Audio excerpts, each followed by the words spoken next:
2 ans après la violente agression de Jean-Michel Gaudin, le procès des 3 accusés s'ouvre ce mardi 19 février. L'occasion pour la fille de l'employé du Palais Bourbon de faire le point sur son état de santé, dans Le Parisien. Les faits datent du 3 février 2017. Jean-Michel Gaudin, barman à l'Assemblée nationale, rentre du travail. Il se trouve place de la Bastille à Paris quand il tente de défendre une femme ayant reçu un crachat sur la manche de son manteau. Voulant s'interposer entre les agresseurs, il prend un des jeunes par les épaules avant de le tirer en arrière. C'est alors qu'il reçoit un violent coup de pied à la hanche avant de tomber à terre, rappelle Le Parisien. Il est ensuite frappé au visage. Alors président de l'Assemblée nationale, Claude Bartolone avait dénoncé la brutalité effrayante de l'agression.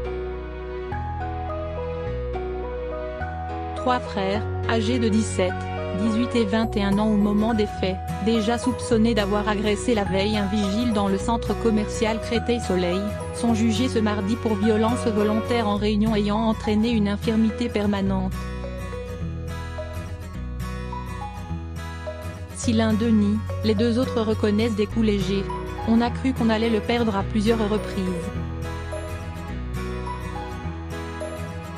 Une fois réveillé, il nous reconnaissait à peine, se souvient dans Le Parisien sa fille Maëlle au sujet de son papa qui a passé 6 semaines dans le coma.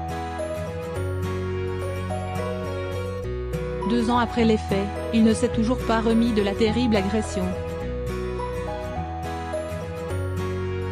Une année devrait être encore nécessaire pour que son état soit enfin consolidé. Il a encore du mal à parler, il ne peut pas marcher très longtemps. Il ne parle pas de l'agression, mais on sent de la colère. Mon père n'aime pas les incivilités. Il n'est pas du genre à ne rien dire face à ce genre de situation, c'est un vrai trait de caractère chez lui, indique la fille du barman de l'Assemblée nationale, dont le père poursuit toujours sa rééducation dans le Gers. C'est quelqu'un de très attentionné, gentil. On a eu une très belle enfance, raconte Maëlle. Il aimait voyager, lisait beaucoup, était passionné de musique. Il était même DJ à ses heures perdues. Très sportif, il faisait beaucoup de vélo et de ski. Et la natation était le sport familial, raconte Maëlle. Un portrait qui appartient hélas désormais au passé. Ce procès ne nous rendra pas notre père, mais nous voulons croire en la justice, indique la famille du barman au Parisien, alors que le verdict devrait tomber le 26 février.